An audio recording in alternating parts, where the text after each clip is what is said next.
Welcome to our Ice Maker Showdown. Today we are comparing two fantastic countertop ice makers, the Free Village and the Sweet Crispy. Both machines promise quick ice production and convenience, but which one is the best for your needs? Let's dive into the details.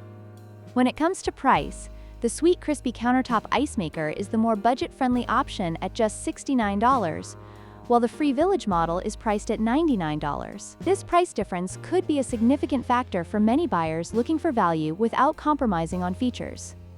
Both machines excel in ice production, with the Free Village producing 9 ice cubes in 6 to 12 minutes, while the Sweet Crispy does it in just 6 minutes. This slight edge in speed could make a difference during gatherings or parties where ice is needed quickly. In terms of features, both machines offer a self-cleaning function, making maintenance easy. However, the Sweet Crispy stands out with its option for 2 different ice cube sizes, providing more versatility for users. The Free Village, while compact and portable, lacks this feature.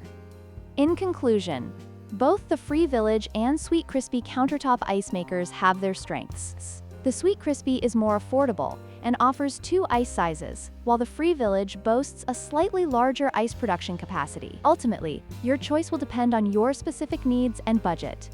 Don't forget to like, share, and subscribe for more product comparisons.